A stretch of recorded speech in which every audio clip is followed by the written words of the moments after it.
முக்கிய செய்திகள்.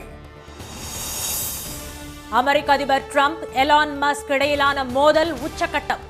தம்மால் வெற்றி பெற்ற டிரம்ப் நன்றி கெட்டவர் என மஸ்க் குற்றச்சாட்டு. பெங்களூரு சின்னசாமி மைதானத்தில் 11 பேர் உயிரிழந்த விவகாரம். ஆர்சிபி அணி மீது வழக்கு பதிவு, காவல் அதிகாரிகள் பணியிடை நீக்கம். ஜேஇஇ தேர்வில் சாதித்த பழங்குடியின மாணவி ராஜேஸ்வரி, கல்வி செலவை அரசே ஏற்கும் என ஸ்டாலின் அறிவிப்பு. அனைத்து இந்தியர்களுக்கான பொருளாதாரமே நாட்டுக்கு தேவை, குறிப்பிட்ட சில முதலாளிகளுக்கானது அல்ல என ராகுல் வலியுறுத்தல். ஆளுநர் மாளிகை நிகழ்ச்சியில் RSS பயன்படுத்தும் பாரத மாதா படம், நிகழ்ச்சியை இடமாற்றம் செய்த பினராயி அரசு அதிரடி. வணக்கம். வணக்கம். தாம் இல்லாவிட்டால் அமெரிக்க அதிபர் தேர்தலில் ட்ரம்ப் வெற்றி பெற்றிருக்க முடியாது என்றும், நன்றி கெட்டவர் அவர் என்றும் தொழிலதிபர் எலான் மஸ்க் கடுமையாக விமர்சித்துள்ளார். அமெரிக்க அதிபர் டொனால்டு ட்ரம்ப் மற்றும் டெஸ்லா தலைவர் எலான் மஸ்க் இடையே நட்புறவு இருந்ததால் குடியரசுக் கட்சிக்கு அதிக நிதியை வழங்கிய எலான் மஸ்க் ட்ரம்புக்கு ஆதரவாக தீவிர பிரச்சாரத்திலும் ஈடுபட்டு வெற்றி தேடி தந்தார். இதனால் அமெரிக்க அரசின் செலவின சீர்திருத்தங்களுக்காக உருவாக்கப்பட்ட டாட்ஜ் என்ற அமைப்பின் ஆலோசகராக எலான் மஸ்கை ட்ரம்ப் நியமித்தார். ஆனால் அண்மை காலமாக இருவருக்கும் இடையிலான உறவில் விரிசல் ஏற்பட்டதை தொடர்ந்து டாட்ஜ் அமைப்பில் இருந்து எலான் மஸ்க் வெளியேறினார். இதற்கிடையே ஒன் பிக் பியூட்டிஃபுல் பில் எனப்படும் வரிச்சலுகைகள் கொண்ட மசோதாவை ட்ரம்ப் அரசு கொண்டு வந்தது. இது குறித்து எக்ஸ் வலைதளத்தில் விமர்சித்த எலான் மஸ்க், தம்மால் இதை பொறுத்துக் கொள்ள முடியவில்லை என்றும், தேவையற்ற விஷயங்கள் நிறைந்த இந்த மசோதா அருவருக்கத்தக்கது என்றும், இதற்கு வாக்களித்தவர்கள் வெட்கி தலைக்குனிய வேண்டும் என்றும் கூறினார். சில குடியரசுக் கட்சியினரே எதிர்ப்பு தெரிவித்த இந்த மசோதா 215, 214 என்ற குறைந்த வாக்கு வித்தியாசத்தில் நிறைவேற்றப்பட்டது. புதிதாக கொண்டுவரப்பட்டுள்ள இந்த மசோதாவில் மின்சார வாகனங்களுக்கு அளிக்கப்பட்டு வந்த வரிச்சலுகை ரத்து செய்யப்பட்டுள்ளது. இந்த மசோதா நிறைவேறிய சிறிது நேரத்தில் எலான் மஸ்கில் மின்சார கார் தயாரிப்பு நிறுவனமான டெஸ்லா பங்குகள் 8% வீழ்ச்சியடைந்தன. இதற்கிடையே எலான் மஸ்க் மீது தாம் கடும் அதிருப்தியில் இருப்பதாகவும், நல்ல நண்பர்களாக இருந்த தாங்கள் இனிமேல் அப்படி இருப்போமா என்று தெரியவில்லை என்றும் ட்ரம்ப் கூறினார். அந்த மசோதாவை ரத்து செய்யுமாறு எலான் மஸ்க் தம்மிடம் கூறியதாகவும், எலான் மீது தாம் மிகவும் ஏமாற்றம் அடைந்ததாகவும் ட்ரம்ப் குறிப்பிட்டார். மின்சார வாகனம் கட்டாயம் என்பதை குறைக்கப் போகிறோம் என்பதை அறிந்த பிறகுதான் பிரச்சனை உருவானதாகவும் அவர் தெரிவித்தார். இதற்கு பதிலடி கொடுத்த எலான் மஸ்க், ட்ரம்ப் நன்றி மறந்தவர் என்றும், தாம் இல்லை என்றால் ட்ரம்பால் வெற்றி பெற்றிருக்க முடியாது என்றும் கூறியுள்ளார். தேர்தலில் ட்ரம்ப் வெற்றி பெற மில்லியன் கணக்கான டாலர்களை தாம் செலவு செய்ததாகவும் மஸ்க் கூறினார். டொனால்டு ட்ரம்ப் மற்றும் எலான் மஸ்க் இடையேயான உறவு முறிந்தது அமெரிக்க அரசியல் வட்டாரத்தில் பரபரப்பை ஏற்படுத்தியுள்ளது. உலகின் செல்வாக்கு மிக்க ஒருவரும் உலகின் பெரும் பணக்காரரும் நேரடியாக மோதிக்கொள்வது சர்வதேச அரங்கிலும் பரபரப்பை ஏற்படுத்தியுள்ளது. பெங்களூரு கிரிக்கெட் மைதானம் அருகே 11 பேர் பலியான சம்பவம் தொடர்பாக அந்நகர போலீஸ் கமிஷனர் தற்காலிக பணியிடை நீக்கம் செய்யப்பட்ட நிலையில் ஆர்சிபி அணி மீது வழக்கு பதிவு செய்யப்பட்டுள்ளது. நடப்பு IPL சீசனில் ஆர்சிபி அணி சாம்பியன் பட்டம் வென்றது. 18 ஆண்டுகளுக்கு பின்பு கிடைத்த அந்த வெற்றியை கொண்டாடும் வகையில் கர்நாடக மாநில கிரிக்கெட் சங்கம் பெங்களூரு சின்னசாமி கிரிக்கெட் மைதானத்தில் நேற்று முன்தினம் பாராட்டு விழாவுக்கு ஏற்பாடு செய்திருந்தது. இதில் ஆர்சிபி வீரர்கள் பங்கேற்றனர். இந்த விழாவை காண லட்சக்கணக்கான ரசிகர்கள் ஒரே நேரத்தில் மைதானத்தில் நுழைவு வாயில்களில் நுழைய முயன்றனர். இந்த கூட்ட நெரிசலில் சிக்கி மூச்சு திணறி 11 பேர் உயிரிழந்தனர், 56 பேர் காயமடைந்தனர். இந்த சம்பவம் நாடு முழுவதும் அதிர்வலைகளை ஏற்படுத்திய நிலையில் கர்நாடக அரசின் பாதுகாப்பு குறைபாடே காரணம் என பாஜக உள்ளிட்ட எதிர்க்கட்சிகள் குற்றஞ்சாட்டின. இந்நிலையில் நேற்று அமைச்சரவை கூட்டம் நடைபெற்றது. இந்த கூட்டத்திற்கு பிறகு செய்தியாளர்களிடம் பேசிய மாநில முதலமைச்சர் திரு சித்தராமையா, இதுபோன்ற அசம்பாவிதம் எதிர்பாராத ஒன்று என்றும், இதில் 11 பேர் உயிரிழந்தது வருத்தமளிப்பதாகவும் தெரிவித்தார். காயமடைந்த 56 பேருக்கும் அரசு தரப்பில் உரிய சிகிச்சை அளிக்க ஏற்பாடு செய்யப்பட்டுள்ளதாகவும் அவர் கூறினார். முன்னாள் உயர்நீதிமன்ற நீதிபதி திரு ஜான் மைக்கேல் டி குன்ஹாவின் தலைமையில் ஒரு நபர் ஆணையத்தை நியமிக்க கூட்டத்தில் முடிவு செய்துள்ளதாக திரு சித்தராமையா தெரிவித்தார். மேலும் இந்த நிகழ்ச்சிக்கு ஏற்பாடு செய்த ஆர்சிபி அணியின் உரிமையாளர், கர்நாடக கிரிக்கெட் சங்கம் மற்றும் நிகழ்ச்சியை ஒருங்கிணைத்த நிறுவனம் மீது வழக்கு பதிவு செய்யப்பட்டுள்ளதாகவும் அவர் கூறினார். அவர்களுடைய அலட்சியம்தான் இதற்கு காரணம் என்று திரு சித்தராமையா தெரிவித்தார். பெங்களூரு காவல் ஆணையர், கூடுதல் ஆணையர், கவன்பார்க் காவல் நிலைய பொறுப்பு அதிகாரி உட்பட காவல்துறையின் உயர் அதிகாரிகள் பணியிடை நீக்க நடவடிக்கைக்கு ஆளாகியுள்ளனர். கூட்ட நெரிசலில் சிக்கி உயிரிழந்தவர்களின் குடும்பத்திற்கு கர்நாடக மாநில அரசு சார்பில் தலா 10 லட்சம் ரூபாயும், ஆர்சிபி அணியின் சார்பாக தலா 10 லட்சம் ரூபாயும், கர்நாடக கிரிக்கெட் சங்கம் சார்பில் தலா 5 லட்சம் ரூபாய் இழப்பீடு வழங்குவதாக அறிவிக்கப்பட்டுள்ளது.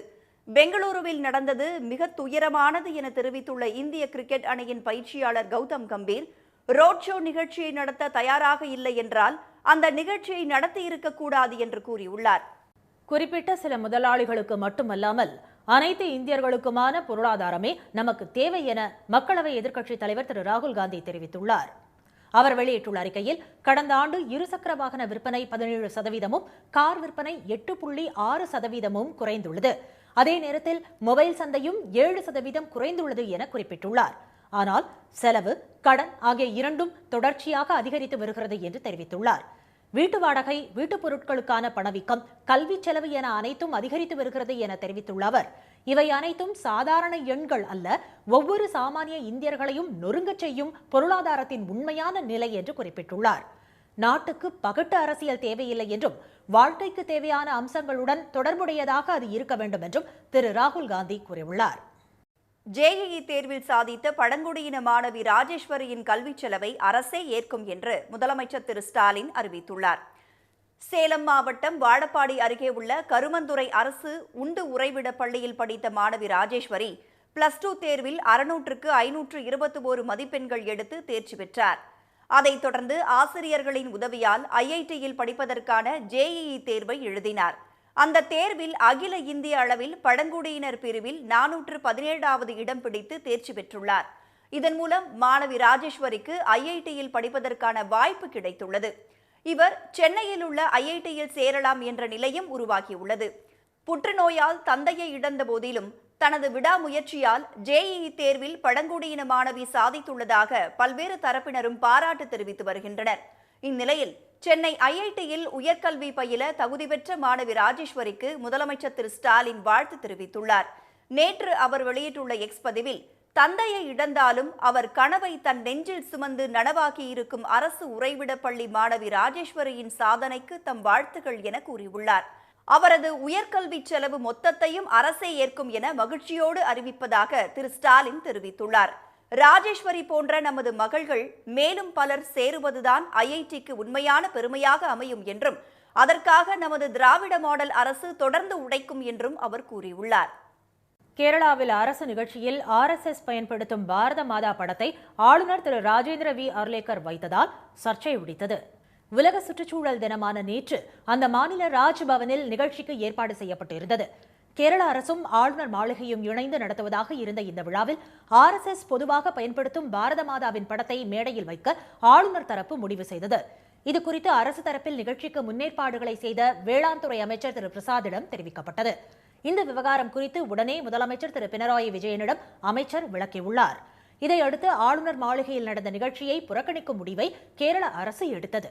ராஜ்பவனுக்கு பதிலாக தலைமைச் செயலகத்தில் விழாவை நடத்த அமைச்சர் திரு பிரசாத் முடிவு செய்தார். இதுகுறித்து செய்தியாளர்களிடம் பேசிய அவர், ஆளுநர் மாளிகையில் நடத்துவதாக இருந்த நிகழ்ச்சியில் திடீரென மாற்றம் செய்யப்பட்டது என்றார்.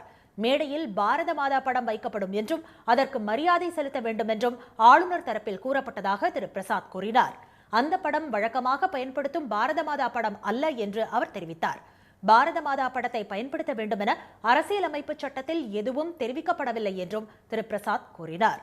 ஆளுநர் மாளிகையின் செயல் அரசியல் அமைப்பிற்கு எதிரானது என்றும், பாரத மாதா மீது தங்களுக்கு மிகுந்த மரியாதை உள்ளது என்றும், RSS பயன்படுத்தும் படத்தின் மீது அல்ல என்றும் திரு பிரசாத் கூறினார். இந்த விவகாரத்தில் ஆளுநர் திரு அர்லேக்கர் தனது நிலைப்பாட்டில் உறுதியாக இருந்தார் என்றும், இதனால் விழா வேறு இடத்திற்கு மாற்றப்பட்டதாக அவர் தெரிவித்தார். எனவே உலக சுற்றுச்சூழல் தினம் ஒரே நாளில் இருவேறு இடங்களில் நடைபெற்றன. தமிழ்நாட்டில் காலியாக உள்ள மாநிலங்களவை உறுப்பினர் தேர்தலுக்கு நடிகர் கமல்ஹாசன் உள்ளிட்டோர் வேட்புமனு தாக்கல் செய்ய உள்ளனர். தமிழ்நாட்டிலிருந்து மாநிலங்களவைக்கு தேர்வு செய்யப்பட்ட மதிமுக பொதுச் செயலாளர் திரு வைகோ, திமுக எம்பிக்கள் திரு பி வில்சன், திரு சண்முகம், திரு முகமது அப்துல்லா, பாமக தலைவர் திரு அன்புமணி மற்றும் அதிமுக எம்பி திரு சந்திரசேகரன் ஆகிய 6 பேரின் பதவிக்காலம் அடுத்த மாதம் 27ஆம் தேதியுடன் நிறைவடைகிறது. இதையடுத்து காலியாக உள்ள 6 இடங்களுக்கான தேர்தல் வரும் 19ஆம் தேதி நடைபெறும் என்று தேர்தல் ஆணையம் அறிவித்தது. சட்டப்பேரவையில் எம்எல்ஏக்கள் பலம் அடிப்படையில் 6 இடங்களில் 4 இடங்கள் திமுகவுக்கும் 2 இடங்கள் அதிமுகவுக்கும் கிடைக்கும். அதன் அடிப்படையில் திமுக சார்பில் 4 இடங்களுக்கு மக்கள் நீதி மய்யம் கட்சித் தலைவர் திரு கமல்ஹாசன், பி. வில்சன், கவிஞர் சல்மா, திரு சிவலிங்கம் ஆகியோர் அறிவிக்கப்பட்டுள்ளனர். அதிமுக சார்பில் திரு தனபால் மற்றும் திரு இன்பதுரை ஆகியோர் அறிவிக்கப்பட்டுள்ளனர். இந்த தேர்தலுக்கான வேட்புமனு தாக்கல் கடந்த 2ஆம் தேதி தொடங்கியது. வரும் 9ஆம் தேதி வரை மனு தாக்கல் செய்யலாம். முதல் நாளில் 2 சுயேட்சைகள் மனு தாக்கல் செய்தனர். அதன்பின் கடந்த 2 தினங்களாக யாரும் மனு தாக்கல் செய்யவில்லை. இந்த நிலையில் திமுக சார்பில் அறிவிக்கப்பட்டுள்ள வேட்பாளரும் மக்கள் நீதி மய்யத்தின் தலைவர் திரு கமல்ஹாசன் இன்று வேட்புமனு தாக்கல் செய்யவுள்ளார். அதுபோல அதிமுக வேட்பாளர் திரு இன்பதுரை, திரு தனபால் ஆகியோரும் மனு தாக்கல் செய்ய உள்ளனர். போட்டி இருக்கும் பட்சத்தில் தேர்தல் நடைபெறும் என்பது குறிப்பிடத்தக்கது. அரசு வேலை வாங்கி தருவதாக கூறி மோசடியில் ஈடுபட்ட அதிமுக மாநில நிர்வாகி பிரசாத்துக்கு உடந்தையாக இருந்ததாக மதுரை ஆயுதப்படை காவலர் செந்தில்குமார் உள்ளிட்ட காவல்துறையைச் சேர்ந்த 3 பேர் கைது செய்யப்பட்டுள்ளனர். சென்னை நுங்கம்பாக்கத்தில் உள்ள தனியார் மதுபான விடுதியில் கடந்த 22ஆம் தேதி அடிதடியில் ஈடுபட்டதாக அதிமுகவின் ஐடி பிரிவு நிர்வாகி மயிலாப்பூரைச் சேர்ந்த பிரசாத், மற்றொரு அதிமுக பிரமுகர் அஜய் வாண்டையார், பிரபல ரவுடி சுனாமி சேதுபதி உள்ளிட்டோர் கைது செய்யப்பட்டனர். இதைத் தொடர்ந்து அரசு வேலை வாங்கித் தருவதாக கூறி பண மோசடியில் ஈடுபட்டதாக பிரசாத் மீது அடுத்தடுத்து புகார்கள் வந்தன. அதன் பேரில் நுங்கம்பாக்கம், மயிலாப்பூர் காவல் நிலையங்களில் 3 வழக்குகள் பதிவு பிரசாத்திடம் பிரசாத்திடம் போலீசார் நடத்திய விசாரணையில் மதுரையைச் சேர்ந்த ஆயுதப்படை காவலர் செந்தில்குமார், கோவையில் தீவிரவாத தடுப்பு பிரிவு காவல் உதவி ஆய்வாளர் மணித்துரை ஆகியோர் பிரசாத்திற்கு உடந்தையாக செயல்பட்டது தெரியவந்தது. இதையடுத்து இருவரும் நுங்கம்பாக்கம் காவல் நிலையத்திற்கு அழைத்து வரப்பட்டு கைது செய்யப்பட்டனர். இதில் காவலர் செந்தில்குமார் மதுரை நாடாளுமன்ற உறுப்பினர் சு. வெங்கடேசனின் தனி பாதுகாவலராக இருந்து வருவது குறிப்பிடத்தக்கது. உதவி ஆய்வாளர் மணித்துரை அரசியல் கட்சியைச் சேர்ந்த முக்கிய பிரமுகர்கள் மற்றும் பிரசாத் கேட்கும் நபர்களின் செல்போன் எண்களை வைத்து அவர்களது தொலைபேசி அழைப்பு விவரங்கள் மற்றும் இருப்பிட விவரங்களை சட்டவிரோதமாக எடுத்துக் கொடுத்துள்ளதாக போலீசார் தரப்பில் தெரிவிக்கப்பட்டுள்ளது. இந்த நிலையில் அதிமுக நிர்வாகி பிரசாத்திற்கு உடந்தையாக இருந்த குற்றச்சாட்டின் பேரில் தாம்பரம் மாநகர காவல் ஆணையரகத்தில் பணிபுரியும் மற்றொரு காவல் உதவி ஆய்வாளரையும் பிடித்து நுங்கம்பாக்கம் போலீசார் விசாரித்து வருகின்றனர். மோசடி கும்பலுடன் காவல்துறையைச் சேர்ந்தவர்கள் கைகோர்த்து இருப்பது உயரதிகாரிகளிடையே அதிர்ச்சியை ஏற்படுத்தியுள்ளது. சிவகங்கை மாவட்டத்தில் வாழை இலையின் விலை அதிகரித்துள்ளதால் விவசாயிகள் மகிழ்ச்சி அடைந்துள்ளனர். அந்த மாவட்டத்தில் கலியாந்தூர், திருப்பாச்சேத்தி, திருபுவனம், கானூர், புதுக்கோட்டை உள்ளிட்ட பகுதிகளில் நாட்டு வாழை அதிகளவு பயிரிடப்படுகிறது. இங்கு அறுவடை செய்யப்படும் வாழை மற்றும் வாழை இலைகள் திருப்பாச்சேத்தியில் வாரந்தோறும் வியாழன் மற்றும் ஞாயிற்றுக்கிழமைகளில் நடைபெறும் வாழை சந்தையில் விற்பனை செய்யப்பட்டு வருகிறது. கடந்த வாரம் 50 ரூபாய்க்கு விற்கப்பட்ட வாழைத்தார் நேற்று 200 ரூபாய்க்கும், வாழை மரங்கள் ஜோடி 500 ரூபாய்க்கும் விற்பனை செய்யப்பட்டது. வாழை இலை கட்டுகள் 1800 ரூபாய்க்கும் விற்பனையாகின. இந்த விலை உயர்வு விவசாயிகளிடையே பெரும் மகிழ்ச்சியை ஏற்படுத்தியுள்ளது. ஏக்கருக்கு 1 லட்சம் ரூபாய் வரை செலவு செய்துள்ள தங்களுக்கு முகூர்த்த நாட்கள் என்பதால் தற்போது விலை உயர்ந்துள்ளதாக அவர்கள் தெரிவித்தனர். 50 ரூபா 60 ரூபா போச்சு. இந்த வையாசியிலிருந்து கொஞ்சம் கூடுதலாக போகுது. இலக்கட்டு அதுக்கு முன்னுக்கு 100 ரூபாக்குள்ளதான் போச்சு. இப்போ 1800 1500 குறையலாம் போகுது. இதே விலை இந்த வையாசி இந்த முகூர்த்தத்துக்கு தான் விற்கும், அப்புறம் விற்காது. சம்சாரியை நாங்கள் கஷ்டப்பட்டு தான் இந்த இதை ரொம்ப செலவு பண்ணி தான் கொண்டாடுறோம். இதே விலை எங்களுக்கு ஊடுமாடும் தான் கிடைக்கும், ரெகுலராகவும் கிடைக்காது. கிட்டத்தட்ட ஒரு 2 லட்ச ரூபா வரைக்கும் செலவாயிருக்கு. இதில் வரவு இந்த மாதம் தான் வரவாக இருக்குது. இதுக்கு முன்னாடி கம்மியாக தான் இருந்தது. நிறைய காற்று மழையில் சாஞ்சு போச்சு. அதில் கொஞ்சம் நிறைய விவசாயிக்கு பூரா பாதிப்பு. இப்போ ஒரு லெவலுக்கு கொஞ்சம் பரவாயில்லாமல் விலை இருக்குது. இது கடைசி வரைக்கும் நீடிக்குமா என்னன்னு தெரியல. மதுரை, பரமக்குடி, ராமநாதபுரம் உள்ளிட்ட பகுதிகளிலிருந்து வியாபாரிகள் வாழை இலை, காய், மரம் உள்ளிட்டவற்றை வாங்கிச் செல்வதாக சிவகங்கை மாவட்ட விவசாயிகள் தெரிவித்தனர். 1500 வாழைத்தார்கள், 800 வாழை இலை கட்டுகள், 100 வாழை மரங்கள் ஆகியவை விற்பனையானதாக அவர்கள் கூறினர். மதுரை அவுனியாபுரம் பகுதியில் நிலப்பட்டா வழங்குவதற்காக 3000 ரூபாய் லஞ்சம் வாங்கிய சர்வேயர் கைது செய்யப்பட்டார். அவுனியாபுரம் பகுதியைச் சேர்ந்த பாலமுருகன் என்பவர் தனக்கு சொந்தமான இடத்தில் பட்டா வாங்குவதற்காக மனு செய்திருந்தார். அவரது இடத்திற்கு பட்டா வழங்குவதற்கு சர்வேயர் ராஜசேகர் 3000 ரூபாய் லஞ்சம் கேட்டதாக தெரிகிறது. இதையடுத்து லஞ்ச ஒழிப்புத்துறை போலீசாரிடம் பாலமுருகன் புகார் அளித்துள்ளார். போலீசாரின் ஆலோசனையின் பேரில் ரசாயனம் தடவிய ரூபாய் நோட்டுகளை பாலமுருகன் சர்வேயரிடம் கொடுத்துள்ளார். அப்போது மறைந்திருந்த லஞ்ச ஒழிப்புத்துறை போலீசார் சர்வேயர் ராஜசேகரை கையும் களவுமாக பிடித்து கைது செய்தனர். அவரிடம் போலீசார் விசாரணை நடத்தி வருகின்றனர். பக்ரீத் பண்டிகையை முன்னிட்டு ஆட்டுச் சந்தைகளில் பல கோடி ரூபாய்க்கு ஆடுகள் விற்பனையாகின. நாளை மறுநாள் பக்ரீத் பண்டிகையை கொண்டாட இஸ்லாமியர்கள் தயாராகி வருகின்றனர். இந்த நாளில் ஆடு, மாடு, ஒட்டகம் உள்ளிட்டவற்றை கடவுளுக்கு பலியிட்டு அந்த இறைச்சியை ஏழை மக்களுக்கு பிரித்து கொடுப்பது வழக்கம். இதற்காக ஆட்டுச் சந்தைகளை நோக்கி இஸ்லாமியர்கள் படையெடுத்து வருகின்றனர். கடலூர் மாவட்டம் வேப்பூர் ஆட்டுச்சந்தை நேற்று மாலை 4 மணிக்கு தொடங்கியது. நள்ளிரவு 11 மணி வரை நடைபெற்ற சந்தையில் வெள்ளாடு, கொடியாடு, செம்மறி உள்ளிட்டவை விற்பனைக்கு கொண்டு வரப்பட்டிருந்தன. கடலூர், விழுப்புரம், சேலம், திருவண்ணாமலை, பெரம்பலூர், அரியலூர், திருச்சி, மதுரை, சென்னை, வேலூர் உள்ளிட்ட தமிழகத்தில் பல மாவட்டத்திலிருந்தும் புதுச்சேரி மாநிலத்திலிருந்தும் வந்திருந்த வியாபாரிகள் ஆடுகளை வாங்கிச் சென்றனர். ஒரு ஆடு 10,000 ரூபாய் முதல் அதிகபட்சமாக 45,000 ரூபாய் வரை விற்பனையானது. 4 மணிக்கே சந்தை கூடும். 4 மணிலேருந்து வெளியில் இருந்த வியாபாரி சுற்றுக்கிட்டு கிராமத்துலேருந்து ஆடு ஓட்டு வந்தாங்க. வெளியில் இருந்த வியாபாரிகள்லாம் வந்தாங்க. ஆடு கொஞ்சம் கம்மியாக தான் வந்தது. ஆனால் இருந்தாலும் பரவாயில்ல, போச்சு. ஓரளவு ஒரு ஆடு ஒரு 5,000லேருந்து ஒரு 25,000 வரைக்கும், 20,000 25,000 வரைக்கும் ஆடு போயிருக்கும். குறைஞ்சபட்சம் ஒரு 6 கோடிக்கு விற்றுருக்கும். நள்ளிரவு வரை நடந்த விற்பனையில் சுமார் 6 கோடி ரூபாய்க்கு வர்த்தகம் நடைபெற்றதாக வியாபாரிகள் தெரிவித்தனர். விழுப்புரம் மாவட்டம் செஞ்சி வாரச்சந்தையில் இன்று அதிகாலையிலேயே ஆடுகளை வாங்க ஏராளமானோர் குவிந்தனர். பல்வேறு பகுதிகளிலிருந்து விவசாயிகள் கொண்டு வந்த ஆடுகளை குர்பானி கொடுப்பதற்காக வியாபாரிகளும் இஸ்லாமியர்களும் போட்டி போட்டு வாங்கிச் சென்றனர். பக்ரீத் மற்றும் வைகாசி மாத முகூர்த்த நாட்கள் அடுத்தடுத்து அணிவகுத்து வருவதால் ஆடுகள் அதிக விலைக்கு விற்கப்படுவதாக வியாபாரிகள் தெரிவித்தனர்.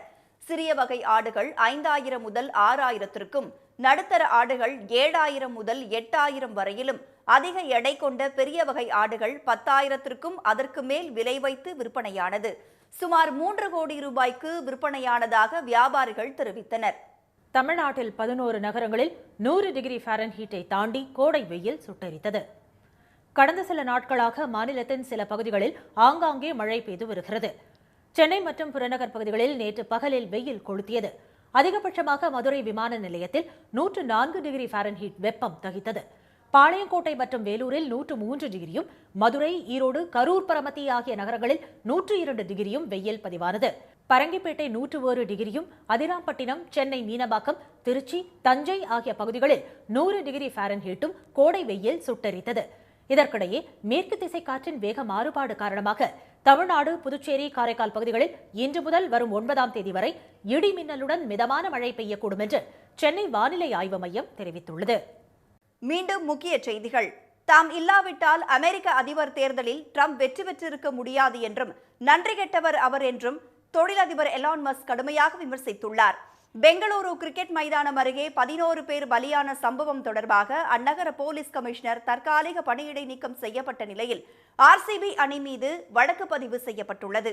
JEE தேர்வில் சாதித்த பழங்குடியின மாணவி ராஜேஸ்வரியின் கல்வி செலவை அரசே ஏற்கும் என்று முதலமைச்சர் ஸ்டாலின் அறிவித்துள்ளார்.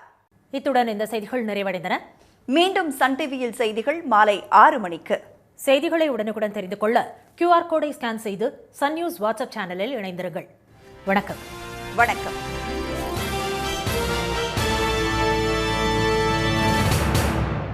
உடனுக்குடன் செய்திகளை தெரிந்து கொள்ள சன் நியூஸ் பெல் ஐகானை கிளிக் பண்ணுங்க.